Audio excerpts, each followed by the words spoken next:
Halo, salam jumpa pemirsa. Ketemu lagi di Bajen Talk bersama saya Novita Chandrawidjaya. Nah, Bajen Talk kali ini kita akan berbincang bersama tim Densus 88. Nah, seperti apa sih sebenarnya yang perlu dikhawatirkan begitu khususnya di Kalimantan Tengah, apalagi kalau sekarang anak-anak sudah mulai sekolah, tentunya gawai itu akan juga selalu digunakan untuk anak-anak, tidak hanya di rumah, mungkin untuk mengisi waktu luang tetapi juga di sekolah. Seperti apa yang memang harus diedukasi kepada anak-anak pelajar dan juga yang harus diwaspadai dari para orang tua mengenai apa saja sih dampak dampak negatifnya begitu kalau misalnya semakin berkembang dunia digitalisasi, tetapi juga banyak bahaya-bahaya yang memang harus diwaspadai dari orang tua.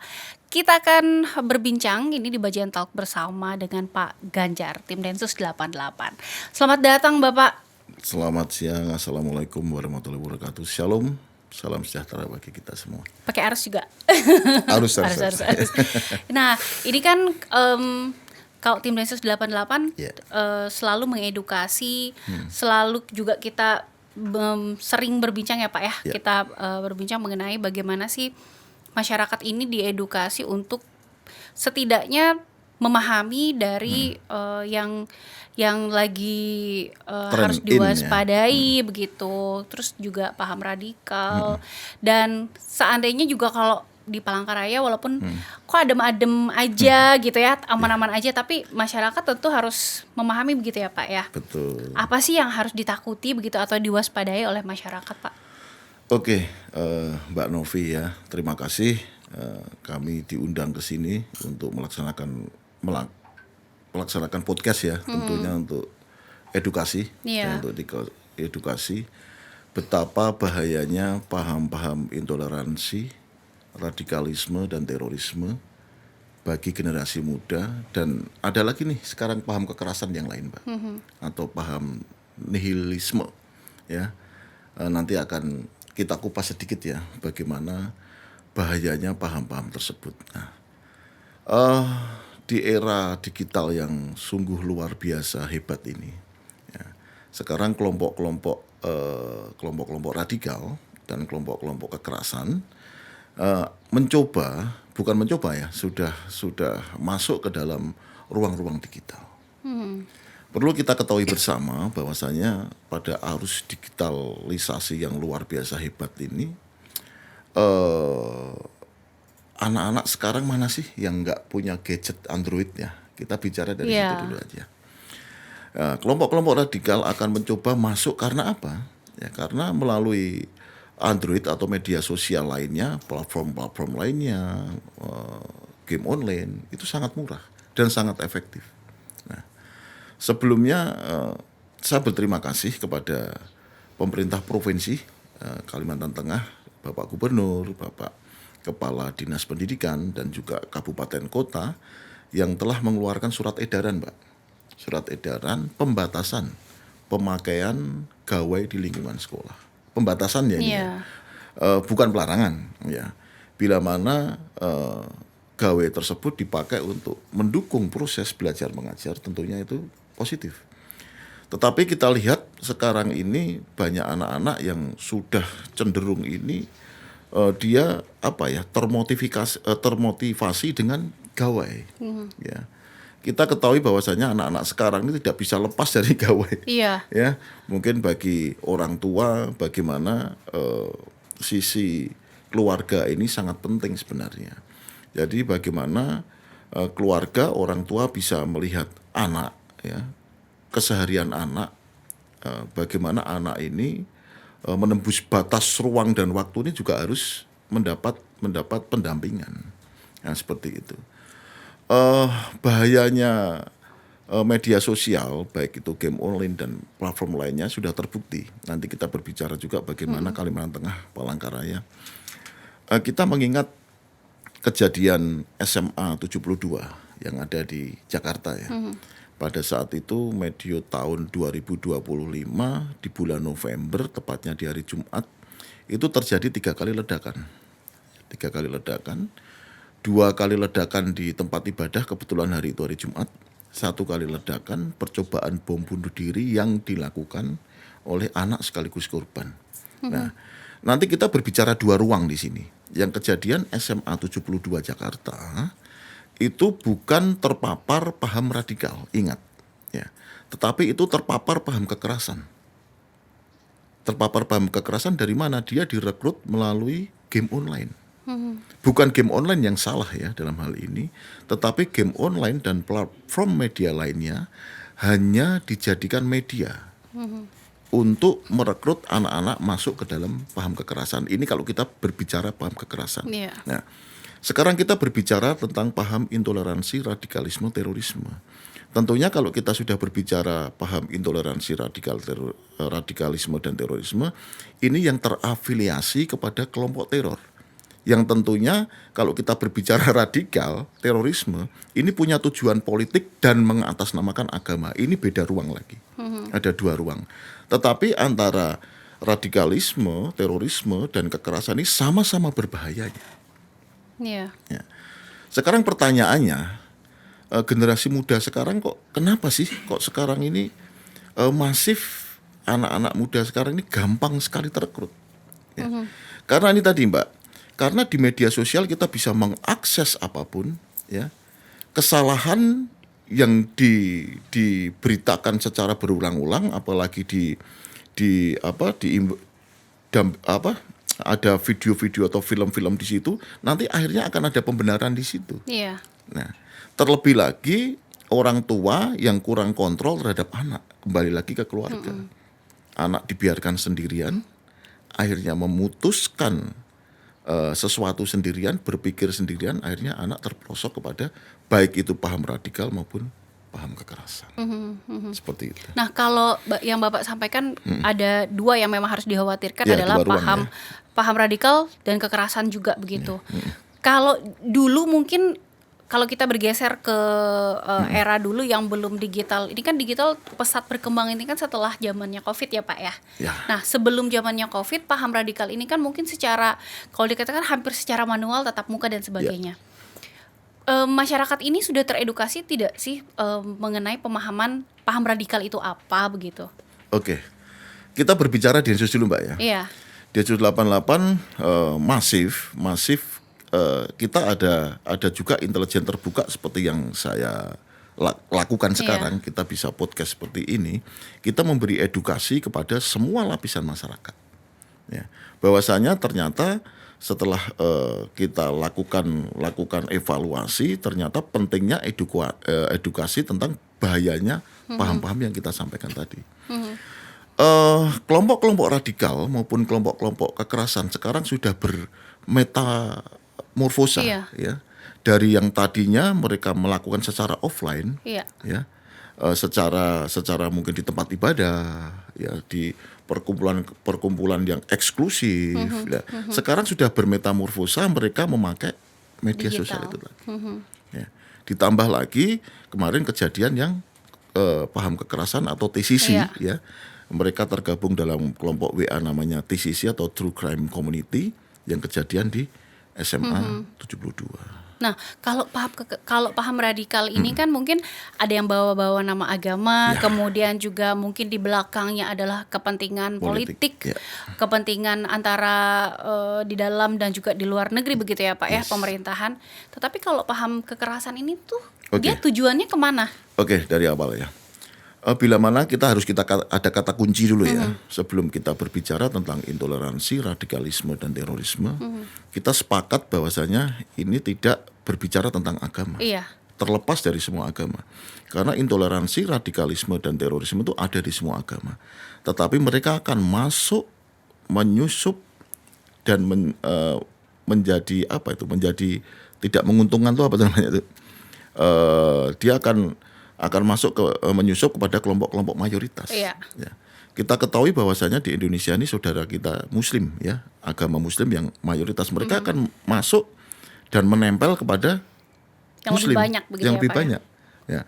Kalau kita berbicara di negara lain, mungkin di Jepang katakanlah, mungkin di negara Eropa lainnya, dia akan juga menyusup pada kelompok-kelompok mayoritas yang ada di negara tersebut. Ya. Tetapi pertanyaannya, apakah pernah ada mayoritas yang melakukan aksi radikal? Oh, ada. Iya. Ada. Dan pernah juga ada non-muslim yang akan melakukan perencanaan pengeboman dan kita tangkap ya, dan menjalani hukuman. Itu kalau kita berbicara tentang radikal ya. Selanjutnya kita berbicara tentang paham kekerasan. Apa sih paham kekerasan ya? Paham kekerasan itu hanya glorifikasi, Mbak. Dan semua anak-anak yang pernah kita lakukan, anak-anak yang pernah kita lakukan berarti pernah ya di Kalimantan Tengah, yang pernah kita lakukan intervensi karena bila mana kita berbicara dengan tentang anak-anak, tentunya anak-anak kita tempatkan semua anak-anak ini sebagai korban sesuai dengan Undang-Undang Perlindungan Anak. Tetapi bila mana anak itu sudah melakukan perbuatan, tentunya ada jerat hukum yang mengikuti, ya seperti itu. Dari beberapa intervensi yang pernah Densus 88 lakukan di Provinsi Kalimantan Tengah dan juga dengan Satgaspil lain Densus 88 di seluruh Indonesia, hampir rata-rata mereka itu mempunyai latar belakang yang sama yang melakukan kekerasan. Mereka ada yang dari keluarga broken home, mereka ada yang dari keluarga yang baik-baik saja tetapi tidak kondusif, dan mereka bisa kita katakan 98% mereka mempunyai latar belakang pernah menjadi korban bully. Dan ini pentingnya edukasi dan alhamdulillah puji Tuhan kita bekerja sama dengan Dinas Pendidikan baik provinsi, kota, kabupaten. Kita melakukan edukasi kepada murid baru baik itu di tingkat SLTP maupun SLTA dan juga mahasiswa betapa bahayanya paham-paham ini. Karena kalau kita berbicara dengan paham kekerasan, dia tidak ada ini Mbak, dia tidak ada tujuan. Dia hanya glorifikasi tentang kekerasan dan lebih parahnya lagi dia mencontoh kejadian-kejadian yang terjadi di luar negeri. Nah, perlu kita ketahui bahwasanya kejadian bom 72 SMA 72 Jakarta ini pun sudah ditiru oleh anak muda yang ada di Rusia. Iya. Dan pernah terjadi di daerah Amerika yang di sekolah. Betul. Siswa yang melakukan benar, yang di kantin itu di Brondong ya. Juga ada ya di si Braden Tarrant dan lain-lainnya itu. Ini pun yang kejadian di SMA 72 ini sudah dicontoh ini. Sudah dicontoh kepada anak-anak di luar negeri. Iya. Nah, mereka memakai teori memetik, Mbak. Contohnya seperti ini.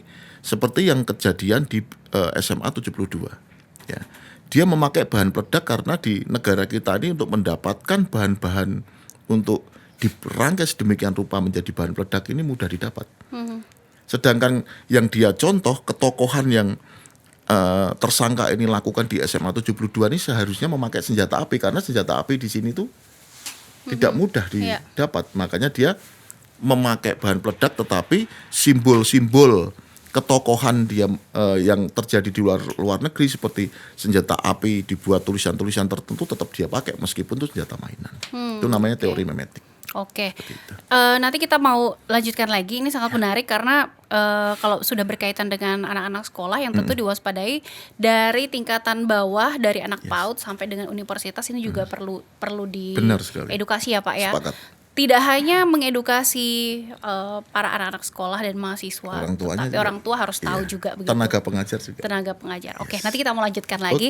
Pemirsa, nanti kami akan lanjutkan lagi tetap di Bacentalk.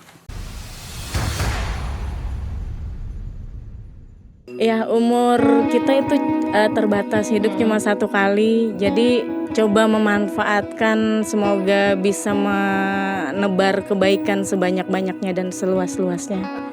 Aku berpikir, aku ini seorang pendongeng gitu kan.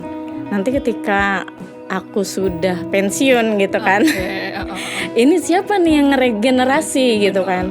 Kalau bukan teman-teman yang ada ini gitu. Jadi aku pengennya nanti teman-teman, adik-adik yang ada ini, itu yang akan melanjutin perjuangan aku sebagai pendongeng gitu. Maunya itu jadi wadah yang juga inklusi, jadinya semua. Jadi bukan hanya teman-teman yang ada di lingkungan kita aja, tapi semuanya bisa bergabung, baik itu teman-teman yang disabilitas. Dan saat ini Rumah Sarita kita ada teman dengar dan ada teman tuli juga di dalamnya, seperti itu. Jadi pengen ada suatu wadah aja sih di Palangkaraya gitu, tempat anak-anak berkarya. Kan Bajentol lainnya. Kembali lagi di Bajentol dan kita masih berbincang bersama dengan Pak Ganjar. Kita lanjutkan perbincangan kita, Pak Ganjar. Kalau tadi yang harus dikhawatirkan adalah juga edukasi ke anak-anak dari usia dini ya Pak ya. Kalau kita melihat penggunaan gadget ini sebenarnya dari bayi pun orang tua itu udah banyak yang ngasih ya Pak ya. Malah bangga lagi. Iya, ini udah apa namanya dengan berkedok, oh ini kasih instrumen dan sebagainya. Bisa scroll. Nah, tetapi kalau kita melihat mungkin dari PAUD sudah bisa main games dan sebagainya, karena ada orang tua yang mungkin berpikir bahwa ini ada permainan yang bisa mengedukasi kan juga ada ya Pak.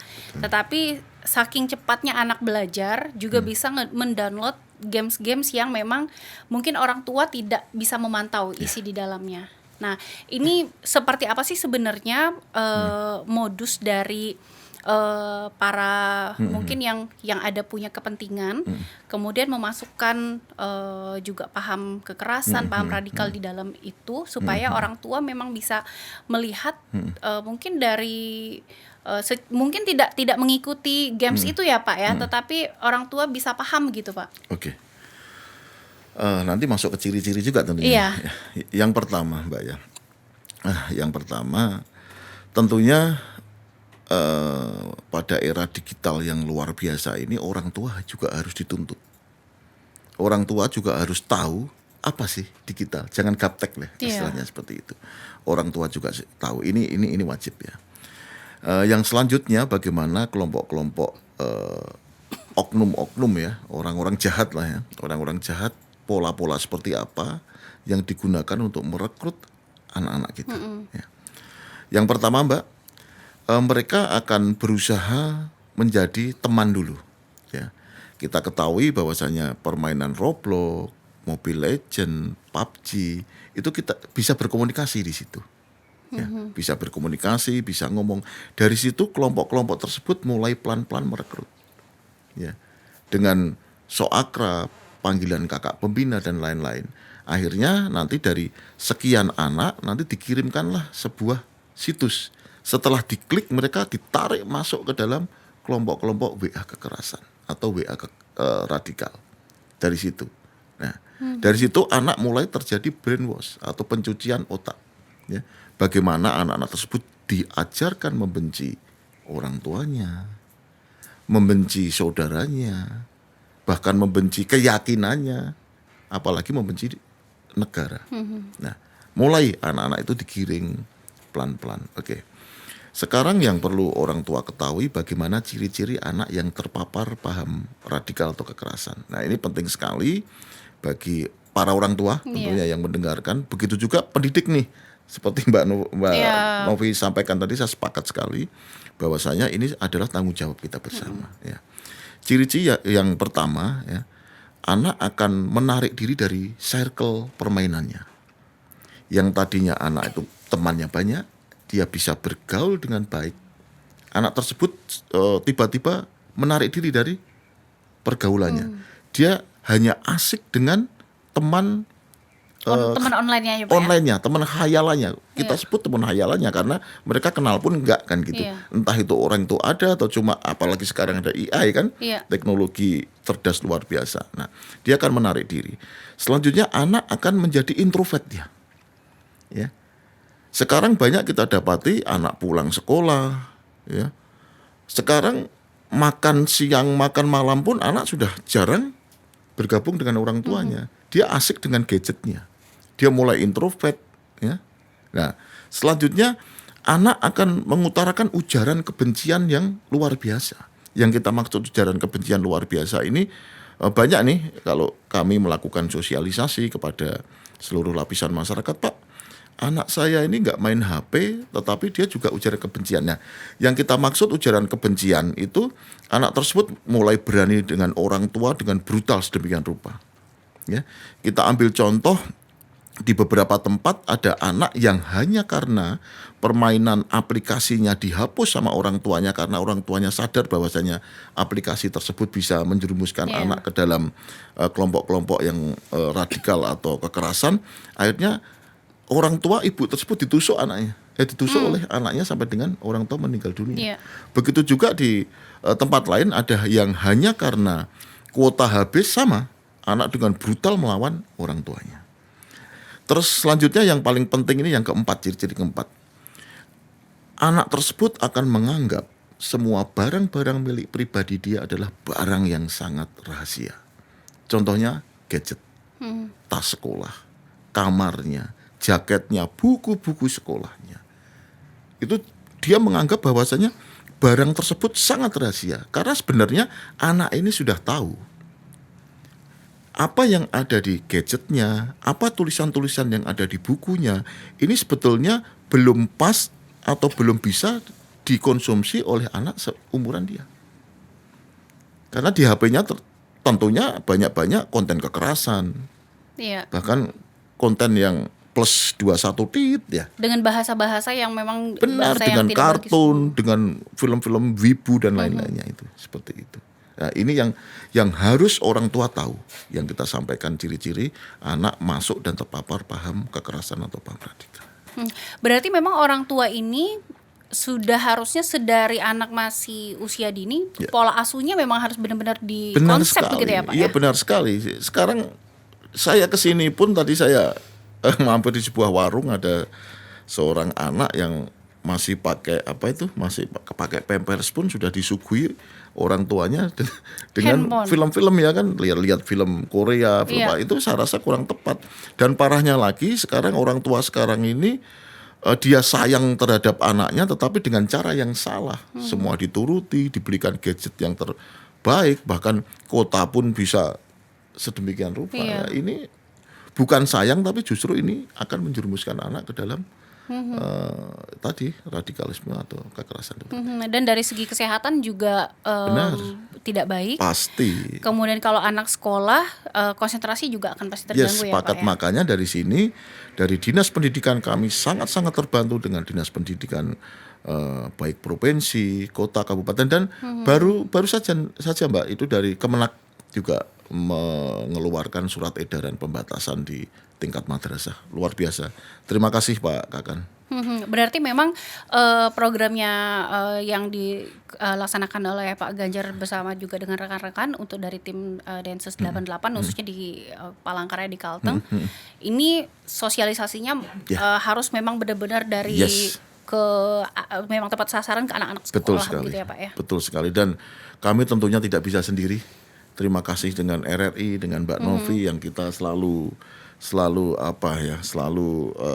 berkolaborasi Iya. dalam hal-hal tentang edukasi, sosialisasi betapa bahayanya paham-paham kekerasan, paham radikal, paham terorisme yang Tapi sangat berbahaya. kalau paham kekerasan ini mungkin tidak hanya di Kalteng yang harus diwaspadai dengan di wilayah lain, apalagi di kota-kota besar ya Pak ya. Tujuan sebenarnya dari para pelaku ini apakah tujuan memang secara ekonomi atau memang tujuannya awalnya kekerasan dulu baru nanti masuk ke paham radikal? Oke Mbak, seperti tadi sudah saya sampaikan, paham kekerasan yang anak-anak sekarang ini banyak masuk ke dalamnya ini, dia hanya glorifikasi kekerasan. Ya. Dari anak yang sudah kita lakukan intervensi, ya, mempunyai latar belakang yang sama. Iya. Dia pernah jadi korban bully. Dan anak-anak yang sudah kita lakukan pembinaan di sejumlah kabupaten dan kota, Di Kalteng ya Pak? betul dong, di Kalteng, itu mempunyai latar belakang yang sama. Dia pernah dibully, dan akhirnya anak tersebut ingin membalas. Berarti hanya dengan bahasa balas dendam saja begitu untuk Iya. kepuasan hati. Iya, ya, untuk Pak? kepuasan hati. Si perekrut pun sama. Dia karena dia pernah sakit hati karena korban bully, karena keluarga broken, tidak ada pengawasan dari orang tua, akhirnya sama. Ini aja Mbak, secara mudahnya mungkin kita ingat ya film Joker ya. Iya. Waktu Joker masih di high school ya kalau nggak salah, di SMA lah ya, di SMA dia menjadi korban bully. Setelah dia lulus SMA, karena Joker pada saat itu tidak bisa berbuat apa-apa karena badannya kecil, akhirnya Joker belajar lewat media sosial bagaimana dia ingin membalas terhadap orang-orang yang dulu pernah membuli dia dan apa yang terjadi. Ya. Sehingga Joker kayak apapun yang mirip ya, apapun orang-orang yang sekiranya postur tubuhnya mirip seperti orang yang pernah membuli dia, dia ambil dan dia sakiti demikian rupa ya, kurang lebih seperti itu. Kalau orang tua sejauh ini bagaimana sih cara mereka mungkin sudah teredukasi, sudah tahu, kemudian kalau bertindak sendiri mungkin sudah terlambat, anak-anak tidak mudah untuk bisa mendengarkan. Untuk melapor supaya bisa terbantu seperti apa sih Pak? Gini, bagi orang tua ini sangat penting sekali ya. Yang paling penting sediakan waktu yang luang, waktu yang berkualitas untuk anak. Tidak ada yang terlambat. Ya. Seperti tadi sudah kita bahas dengan Mbak Novi, cara sayang terhadap anak itu bukan memanjakan dengan apapun permintaan anak. Ya.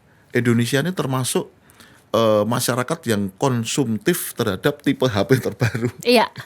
Jangan sampai nanti, update terus gitu ya Pak ya. Update terus kan sampai mungkin pabriknya bingung nih kenapa konsumtif sekali Indonesia tuh. Jadi orang tua sediakan waktu yang berkualitas untuk anak ya. Sediakan ruang-ruang kosong yang pernah terjadi kepada anak diisi lagi supaya tangki kasih sayangnya terisi penuh. Ya, jangan biarkan anak sendiri. Ya, orang tua juga harus bisa melihat psikologi anak. Ya. Bagaimana contohnya nih, jangan sampai ada ribut ya atau bersetegang antara mamahnya, papahnya di depan anak. Ini sangat berpengaruh kepada anak. Akhirnya anak akan dipeluk media sosial dan dia akan mencari ketokohan di media sosial. Ini yang sangat berbahaya. Semuanya belum terlambat. Bila mana sudah terjadi seperti ciri-ciri tadi yang kami sampaikan, di wilayah ada DP3 APKB, ada unit PPA, ya tentunya memang itu ranah pokok kerja kawan-kawan kita semua. Dan tentunya ada kami Densus 88 yang akan selalu mendampingi tanpa syarat, dimanapun dan kapanpun. Makanya kalau dari program Dinas Pemberdayaan Perempuan, BKKBN dan sebagainya, para orang tua itu berkeluargalah pada saat mental yang sudah cukup begitu ya Pak ya, sudah mampu. Ada begitu. edukasi juga seperti itu. Iya, karena kalau tidak siap, baik itu secara mental, ekonomi, psikologi dan sebagainya, itu juga akan berdampak bagaimana pada saat berkeluarga Belum punya anak. waktunya mempunyai anak dan membesarkan anak sudah dituntut untuk bersikap keibuan. Jadi ya itu. Itu juga. Nah, kalau di Kalimantan Tengah sendiri, kalau kita melihat, kan walaupun tidak semaju di kota-kota besar, kota-kota metropolitan, berarti pangsa atau korban-korban ini juga banyak begitu Pak, yang masuk dalam paparan kekerasan atau bahkan juga masuk ke dalam paparan radikal begitu, yang ada di permainan online atau sebagainya begitu. Ya sedikit ini mancing-mancing nih Mbak Novi ya. Jadi pada saat kejadian di SMA 72 di bulan November 2025, kita melakukan operasi ya. Operasi dalam artian kita mengembangkan jaringan yang diikuti oleh pelaku bom SMA 72. Setelah kita buka jaringan ternyata di Kalimantan Tengah ada yang langsung terhubung dengan kelompok pelaku pengeboman di SMA 72. Ada beberapa anak di sini dan kita lakukan intervensi dan syukur alhamdulillah puji Tuhan sekarang mendapat pendampingan baik dari kami dan dengan teman-teman kewilayahan, dengan Polres dan dengan Pemkab Pemko. Nah, ini menandakan Mbak, dan setiap ada pengembangan dari kasus-kasus kekerasan baik itu di Jawa, di Sumatera, herannya Kalimantan Tengah pasti ada kelompok yang masuk. Nah, ini membuktikan bahwasanya media sosial ini sekarang bisa menjangkau siapapun, kapanpun, dimanapun. Nah, ini penting sekali. Nah, ini perlu keterlibatan semua lini, baik stakeholders, lembaga, tokoh masyarakat, tokoh adat, tokoh agama. Kita sama-sama ya timbulkan, kita bina generasi muda kita supaya tidak jatuh dan terjebak pada kelompok-kelompok radikal dan kekerasan. Dan walaupun Kalimantan Tengah ibaratnya banyak masih titik-titik atau wilayah yang blank spot dan sebagainya, ternyata tidak bisa dipungkiri bahwa Tapi hampir semua sekarang sudah semua ada ya jaringan. Pak ya. Tidak bisa dipungkiri bahwa jaringan-jaringan ataupun juga link-link yang memang terjadi di kota besar ternyata memang sudah masuk ke Kalimantan Tengah begitu ya. Nanti kita mau lanjutkan lagi, ini semakin mau membongkar rahasia gitu. Nanti kita mau lanjutkan lagi, Bapak pemirsa tetap di Bajental. Gimana caranya supaya atlet Kalimantan Tengah ini suatu saat juga ada yang mewakili Kalimantan menjadi atlet nasional, harus ada. Itu adalah salah satu mimpi saya. Seberapa penting regenerasi, Mbak? Penting untuk sekali. dunia peratletan ini? Ya, penting sekali karena gini, ketika atlet kita udah usia senior, kan ada kejuaraan junior nih. Kalau kita nggak segera mempersiapkan yang junior, kita nggak ada atlet. Gitu. Jadi harus begitu atletnya udah senior, kita harus menyiapkan yang kategori junior. Kemudian juniornya juga udah naik senior lagi, kita siapkan lagi kategori yang di bawahnya lagi, kadet segala macam. Itu harus prepare-nya udah jauh-jauh hari lah pokoknya. Masih di Bajental dan kita masih berbincang bersama dengan Pak Ganjar. Kita tadi sudah banyak berbincang mengenai apa sih yang harus diwaspadai para orang tua, kemudian tanda-tandanya seperti apa sih yang memang orang tua sudah bisa paham walaupun tidak mengikuti bagaimana perkembangan dunia digital atau gamesnya. Nah, kalau di Kalimantan Tengah sendiri Pak, mungkin bisa diceritakan begitu yang sudah Bapak juga atau juga dengan PPA terus juga dengan dinas-dinas, kejadian-kejadian yang memang bisa diwaspadai para orang tua juga gitu. Siapa tahu ini kan kalau main games itu kan Pak namanya di dunia maya, kita kan nggak tahu ya kalau misalnya anak-anak mungkin para pelaku ini bisa memahami atau mengikuti bahasa anak-anak terlebih dahulu untuk pendekatan. Padahal ternyata si pelaku ini menyamar begitu jadi anak-anak juga ya Pak ya. Nah ini kayak gimana Pak? Mungkin pengalaman-pengalaman atau yang sudah ditangani di Kalteng Pak? Oke. Yang pernah kami tangani di Kalteng ada beberapa anak dan semuanya mempunyai latar belakang yang sama. Itu dulu ya. Anak pernah menjadi korban bully, anak dibesarkan di dalam lingkungan keluarga yang broken. Ada juga yang keluarganya lengkap tetapi orang tua tidak kondusif ya di dalam rumah tangga ya. Dalam hal intervensi ya, kita sebut intervensi terhadap anak yang terpapar baik itu paham radikal dan paham kekerasan, kita selalu berkoordinasi ya, kita selalu berkomunikasi tentunya dengan pemerintah daerah dan kewilayahan. Seperti dapat kami jelaskan di sini Mbak, ada beberapa anak yang bahkan seorang anak yang ada di Kalimantan Tengah sekarang kita kirim ke sentra Handayani ya. Jadi di Kementerian Sosial itu ada pusat rehabilitasi anak ya, yang terpapar paham baik itu paham kekerasan dan paham radikal yang memang sudah eskalasinya sedikit mengkhawatirkan, kita kirim ke sana dan di Kalimantan Tengah ada satu. Nah, dalam hal kita untuk mengembalikan anak kepada paham yang benar tentunya ini tidak sebentar Mbak. Ya. Ini memerlukan waktu dan memerlukan juga kolaborasi. Kita juga dengan Kementerian Agama mungkin untuk penguatan bidang kerohaniannya, kita dengan Kesbangpol untuk penguatan dalam bidang kenegaraannya, kita dengan UPTD PPA baik itu kabupaten, kota, baik maupun provinsi juga, dan dengan PPA, unit PPA Polres ini mungkin untuk pemeriksaan psikologis dan lain-lain. Ini sangat diperlukan, Pak. Ini bukan hanya anak yang terpapar, yang anak kita lakukan intervensi, tetapi juga terhadap orang tuanya. Sama perlakuan kita dengan orang tua juga kita adakan pemeriksaan psikologis, ya. Baik kalau keluarga utuh, baik mamahnya, bapaknya atau ibunya, kita lakukan pemeriksaan dan ada apa sih?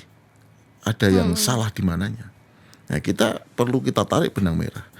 Dan situ kita harus lakukan ini secara kontinu, terus-menerus dan berturut-turut.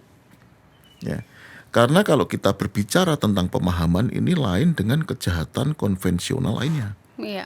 Misalkan kita berbicara curanmor katakanlah ya, atau kita berbicara nyuri sepeda katakanlah. Ini tentunya motif-motif ekonomi di belakangnya. Iya.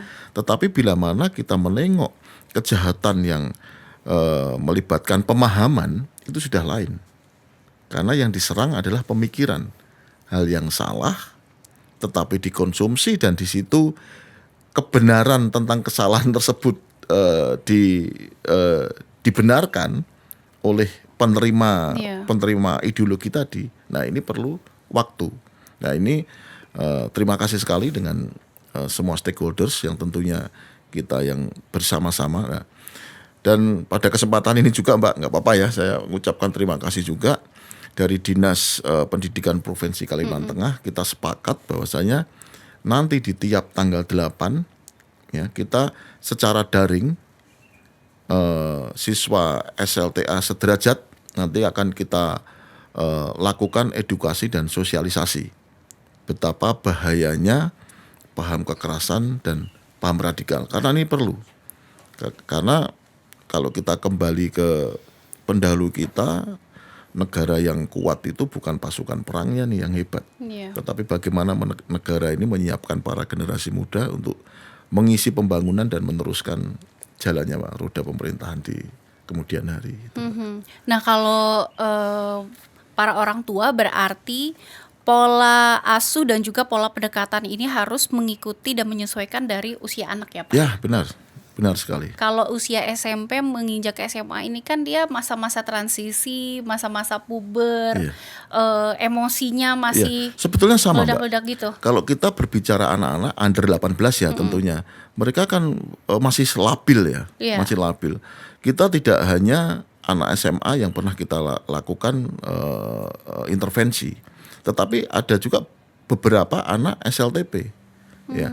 Dan rata-rata anak yang kita lakukan intervensi setelah kita lakukan pemeriksaan baik itu dari sisi medis, sisi psikolog, ini mereka luar biasa Mbak, mereka cerdas sekali. Bahkan IQ-nya itu di atas 120, bayangkan. Ya, kita rata-rata 90, mereka 120. Nah, karena inilah fungsi keluarga sebenarnya. Anak tersebut haus akan ilmu, tetapi kurang pendampingan dan kurang bimbingan. Bayangkan kalau dia haus akan ilmu tetapi akhirnya dia masuk ke dalam kotak yang salah. Apa yang akan terjadi? Akhirnya kesalahan yang dia terima ada pembenaran di sini, dia berbahaya. Ini yang berbahaya. Rasa ingin tahunya, rasa belajarnya tinggi ya Pak ya. Benar sekali. Saking semangatnya. Benar jadi sekali. Ada yang membuat dia penasaran, dia gali apa-apa lagi. diterima, dia gali, padahal ini hal yang salah. Ya, inilah perlunya pendampingan itu tadi, baik keluarga, kalau di lingkungan keluarga, di sekolahan. Dan ingat, guru, tenaga pendidik itu bukan hanya menggugurkan ya, dia sebagai pengajar saja, menggugurkan kewajiban beliau teman-teman guru sebagai pengajar. Guru-guru juga bisa melihat bagaimana psikologi anak. Yang tadinya anak ini ceria, lu kok sekarang jadi introvert, menjadi penyendiri, dia berkelompok sendiri, berkelompok kepada teman-temannya itu saja. Ini ada apa? Guru juga harus bisa melihat ke situ. Jangan hanya bila mana ada pembulian atau apapun di sekolah, wah ini tugas guru bimbingan konseling, bukan. Ini tugas kita bersama, mau guru apapun ini tugas kita bersama. Nah, ini kemarin yang terjadi kan seperti ini. Ya, kita pelan-pelan melakukan edukasi, melakukan sosialisasi, ini adalah tanggung jawab kita bersama.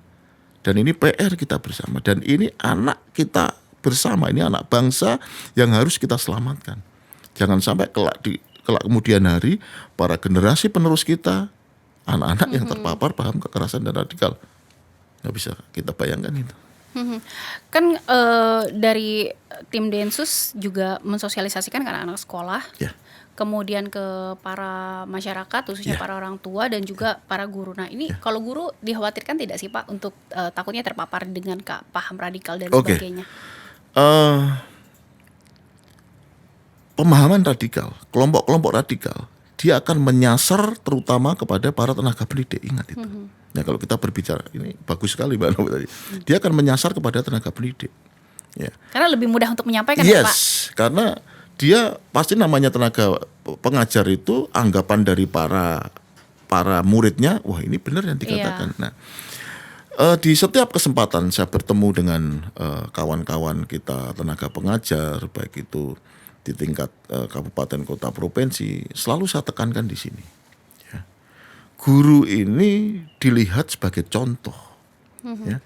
Jangan guru ini di depan murid, ya, di depan murid ini mengajarkan hal-hal yang tidak semestinya diajarin oleh para murid.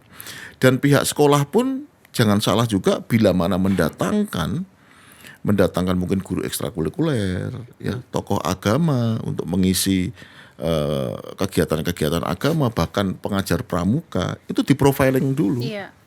Maksudnya pihak sekolah ini bagus, benar. Dia akan mendatangkan mungkin guru musik, ya, mungkin guru bela diri, tetapi kan tidak tahu ini fungsinya pendampingan guru terhadap guru-guru ekstrakurikuler yang didatangkan dari luar juga. Iya. Ini penting sekali, ya, karena mereka sebelum memaparkan pemahaman baik itu pemahaman radikal maupun kekerasan, mereka pasti akan menggelontorkan omong-omongan tentang kasih, ya, tentang cinta, ya. Dia pelan-pelan akan dia tarik pelan-pelan gitu. Saya juga berpesan kepada tenaga pendidik karena nomor HP saya sudah kemana-mana nih Mbak. Bila mana nanti perlu kami untuk edukasi, untuk sosialisasi, mungkin untuk profiling, bila mana akan mengadakan acara-acara tertentu, acara keagamaan apapun itu silahkan hubungi kami. Kami siap membantu.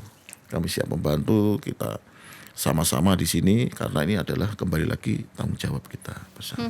Berarti memang kalau misalnya di dalam dunia pendidikan khususnya para guru kritis boleh untuk kebaikan. Boleh. Kalau terbatas dengan akses bisa langsung menghubungi. Silahkan. Dari Pak Ganjar dan tim ataupun juga dengan dinas-dinas nanti difasilitasi begitu ya Pak ya. Betul, silahkan. Oke, nanti kita ini menarik sekali karena semakin banyak informasi dan juga ternyata di Kalimantan Tengah kalau misalnya kita memahami tentang bahaya-bahaya dari paham radikal dan juga kekerasan, ada banyak fasilitas yang bisa dimanfaatkan masyarakat begitu ya Pak ya. Nanti kita mau lanjutkan lagi, pemirsa tetap di Bajetal. ASN itu ada yang CEO yang menyamar katanya. Bener, bisa jadi. Dia punya usaha banyak tuh. Dia punya kafe, dia punya usaha yang lain-lain. Jangan-jangan Bang Erwin juga punya usaha nih, bisa kita bilang CEO nih. Jadi di samping kita menunggu ada peningkatan ataupun kenaikan gaji, kita juga harus tetap ASN itu kalau ingin menjadi menantu idaman tuh dia harus melatih skill-skillnya.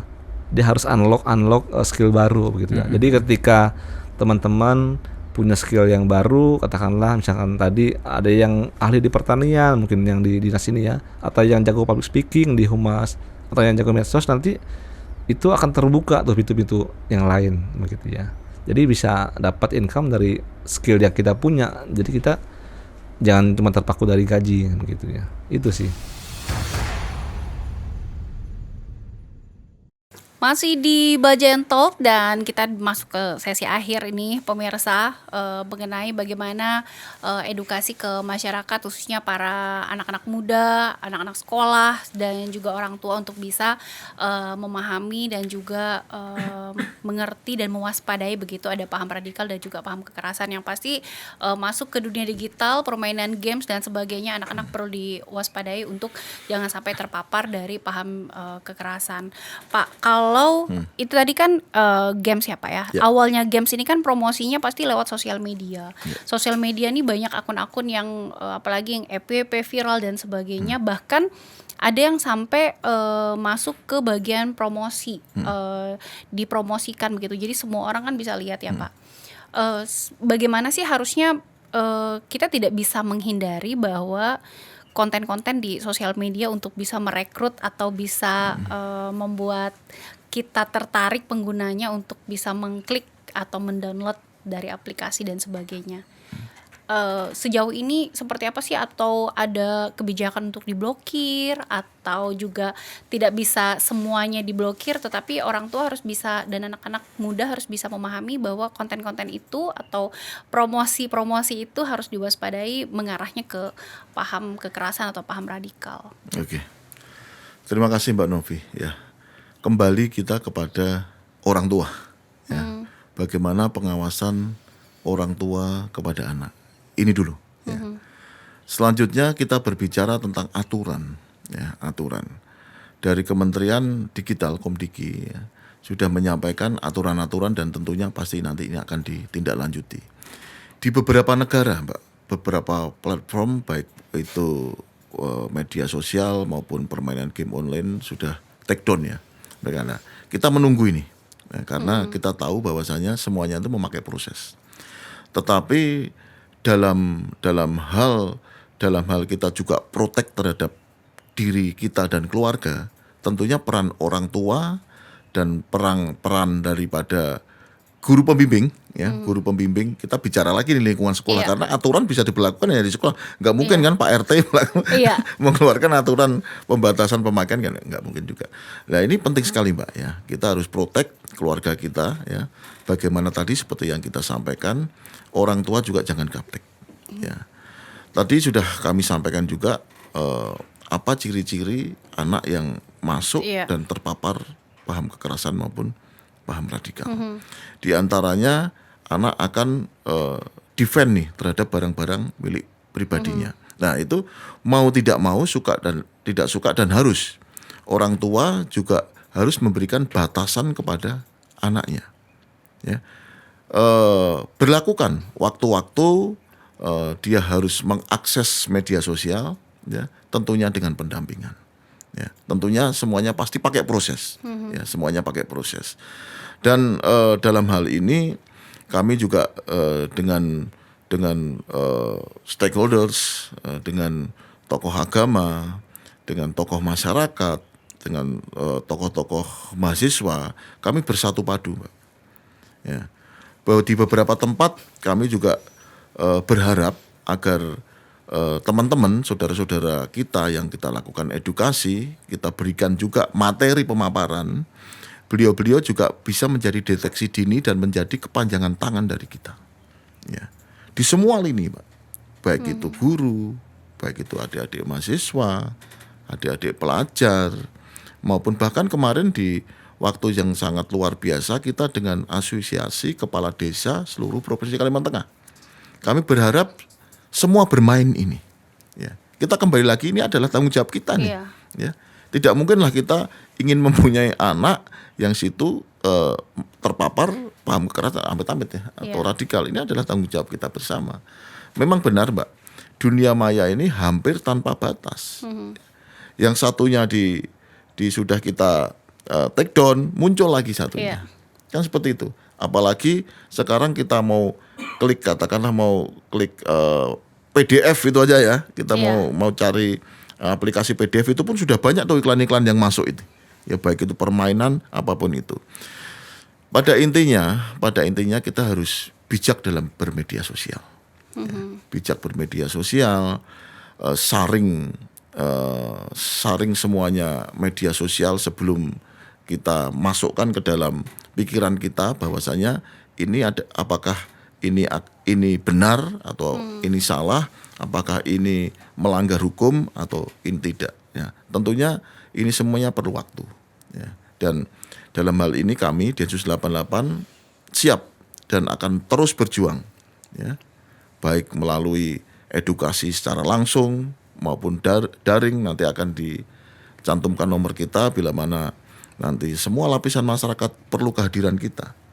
Bila mana memungkinkan kita secara offline, bila tidak memungkinkan mungkin secara daring atau Zoom, ya, kita siap bagaimana mengedukasi supaya semua lapisan masyarakat, generasi muda jauh dan terhindar dari paham-paham yang tidak sesuai dengan Negara Kesatuan Republik Indonesia. Dunia digital akan semakin berkembang, tetapi literasi digitalnya harus diperkuat ya Pak. Wajib. Makanya Mbak, kami juga ada kontra narasi. Ya, kami berharap dengan rekan-rekan wartawan kita juga punya hubungan yang sangat luar biasa dengan dinas Kominfo baik provinsi, kabupaten, kota. Kita juga bersama-sama ya kita melakukan kontra narasi supaya narasi-narasi yang tidak benar, narasi-narasi yang salah bisa kita kontra dan di situ bisa kita luruskan supaya masyarakat lebih tahu dan paham mana yang salah dan mana yang benar dan memang layak untuk dikonsumsi. Literasi digitalnya diperkuat, Yes. kemudian para orang tua jangan gaptek ya Pak. Betul. Kemudian pola pengasuhan orang tua bagaimana mendidik anak-anak Paling ini penting. harus juga diperhatikan, bukan otoriter begitu ya Pak ya, Jangan, bukan iya. VOC ala-ala bukan, ya Pak, iya. tapi bagaimana Dengan pendekatan-pendekatan. cara berkomunikasi dengan anak ya Pak ya. Karena kalau Sediakan waktu untuk anak. iya, sediakan waktu untuk anak dan para pemangku kepentingan sampai ke perangkat desa tetap harus diedukasi juga. Benar, itu tanggung jawab kita bersama. Karena kalau orang tua apalagi sampai ke pelosok-pelosok ini kan lebih banyak bertatap muka. Beda kalau dengan di kota ya Pak ya. Kalau kota kan ini online semua Iya, begitu.